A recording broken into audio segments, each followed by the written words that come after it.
la deuxième étude porte davantage sur les préférences de représentation des élus et des citoyens, c'est-à-dire est-ce que les uns et les autres perçoivent le mandat des élus de la même manière, finalement.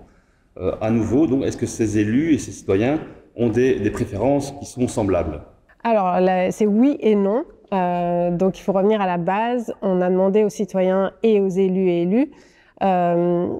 sur une échelle de 0 à 10, de se positionner sur leurs préférences de représentation, où le 0, c'est l'élu doit correspondre le plus à l'opinion publique et donc suivre de près ce que l'opinion publique veut, et le 10, c'est il doit représenter une sorte d'intérêt général et ses propres convictions politiques. Ça ne veut pas dire nier l'opinion publique, mais être plus indépendant et plus autonome dans la représentation. Et ce qu'on voit, c'est que les citoyens ont tendance à se situer à peu près au milieu. Et donc, ils acceptent une certaine autonomie des élus et des élus, mais ils veulent garder aussi un certain contrôle en fonction des thématiques. La Belgique est un peu en dessous de la moyenne, et donc on voit que les citoyens et les citoyennes belges ont tendance à plutôt vouloir garder plus de contrôle sur ce que font les élus, alors que de l'autre côté, les élus et les élus préfèrent plus d'autonomie, donc se situent plutôt au 7 sur l'échelle de 0 à 10, et préfèrent avoir une certaine autonomie dans l'exercice de leur mandat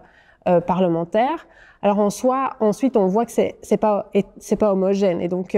il y a certaines catégories de la population qui n'ont pas vraiment de problème à laisser une autonomie, en particulier les personnes plus éduquées, les personnes plutôt à droite sur l'échelle socio-économique, ont plutôt tendance à faire confiance aux élus et donc à leur laisser plus d'autonomie. Alors que les groupes plus défavorisés dans la société ou qui ont tendance à voter pour des partis radicaux ou populistes voudraient garder plus de contrôle sur ce que font les élus et donc se situent plutôt vers en dessous de la moyenne. Et on voit qu'en général, ce qui est inquiétant en fait dans les résultats, c'est que ces groupes-là sont déjà en général sous-représentés en démocratie sur des questions de contenu politique, mais le sont aussi sur la façon dont ils aimeraient que la démocratie fonctionne, ou en tout cas que les parlementaires les représentent. Et donc il y a un trou de représentation, il y a des électeurs qui ne sont pas servis par les élus en termes de représentation.